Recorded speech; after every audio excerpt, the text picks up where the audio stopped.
একটা জিনিস লক্ষ্য করে দেখলাম, শাকিব খানই ভালো।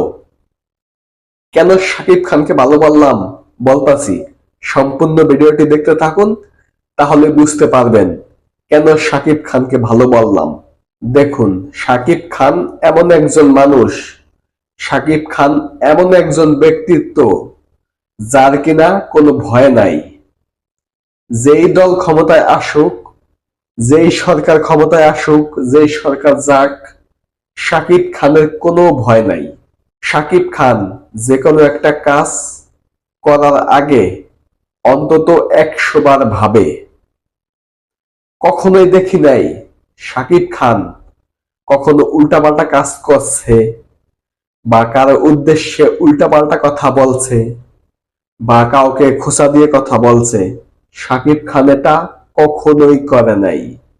শাকিব খান শুধুমাত্র একজন নায়ক না, একজন অসাধারণ ব্যক্তিত্ব হচ্ছে শাকিব খান। শাকিব খান চাইলেই সংসদ সদস্য হতে পারত, 2018 সালেও পারত, চাইলে তার আগেও পারত, 2024 সালে চাইলেও শাকিব খান সংসদ সদস্য হতে পারত, এমপি হতে পারত। কিন্তু শাকিব খান তা করে নাই।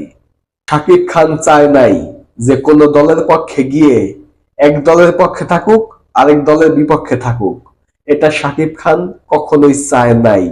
যেমন সাকিব আল হাসান, সাকিব আল হাসানকে বাংলাদেশের সবাই ভালোবাসতো যখন ক্রিকেটার ছিল, কিন্তু যখন রাজনীতিতে গেল তখন শাকিব খান এক দলের পক্ষে এক দলের বিপক্ষে হয়ে গেল। মাশরাফিও ঠিক তেমনি। কিন্তু শাকিব খান সম্পূর্ণ আলাদা। শাকিব খান জানে এই এমপি হয়ে মন্ত্রী হয়ে কোনো লাভ নাই।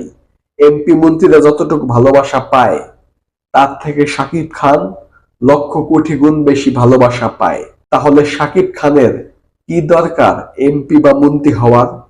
শাকিব খান তো এমপি মন্ত্রীর থেকে কম ভালোবাসা পায় না, তাদের থেকে অনেক বেশি পায়।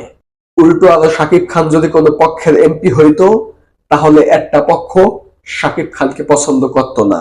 এই যে এখন শেখ হাসিনা পল্টি খাইলো, এখন যদি শাকিব খান আওয়ামী লীগের এমপি হইতো, তাহলে শাকিব খানের কি অবস্থাটা হইতো, মাশরাফির কি অবস্থা হয়েছে, সাকিব আল হাসানের কি অবস্থা হয়েছে, ওইরকম অবস্থা হয়তো শাকিব খানের। কিন্তু এখন আওয়ামী লীগ সরকার পল্টি খাইছে, শাকিব খানের কিছু হয়েছে? কেউ কি শাকিব খানকে গালি দিয়েছে? কেউ কি শাকিব খানের বিপক্ষে কথা বলছে? বলে নাই। শাকিব খান সব সময় ভেবেচিন্তে কাজ করে, কারণ শাকিব খান অনেক উচ্চ লেভেলের নায়ক। এমনি তার সম্মান দাম অনেক বেশি, তার কোনো এমপি মন্ত্রী হওয়া লাগে না। শাকিব খান সব সময় সাধারণ মানুষের পক্ষে।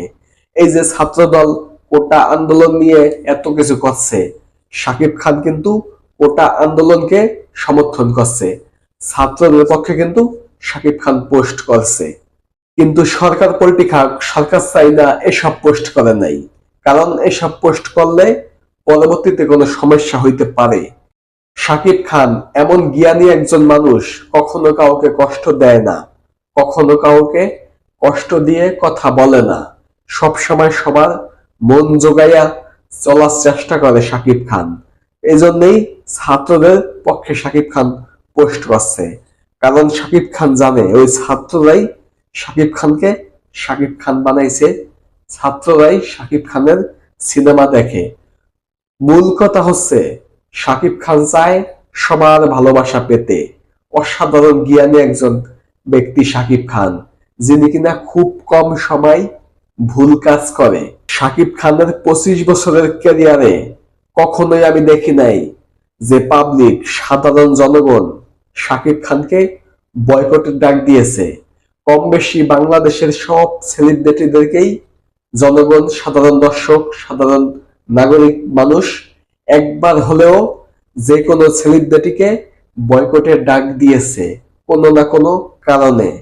কিন্তু শাকিব খানের বিরুদ্ধে আজ পর্যন্ত কেউ কখনো বয়কটের ডাক দেয় নাই। আমি কখনো দেখি নাই সোশ্যাল মিডিয়াতে যে শাকিব খানের বিপক্ষে বয়কটের ডাক দিছে। শাকিব খানকে চাই না, শাকিব খানকে শাকিব খান সম্পর্কে খারাপ কথা কেউ কখনো বলে নাই।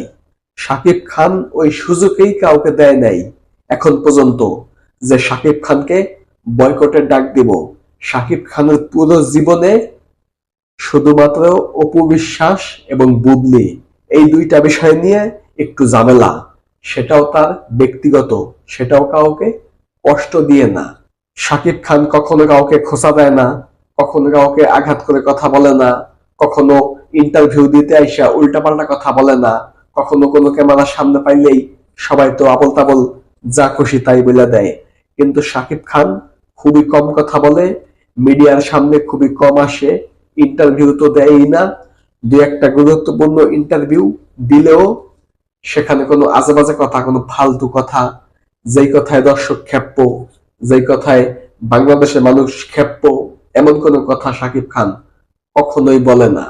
এই জন্য বলি শাকিব খানের অসাধারণ এক ব্যক্তিত্ব। শাকিব খান অসাধারণ একজন ভালো মনের মানুষ, অসাধারণ একজন ব্যক্তি।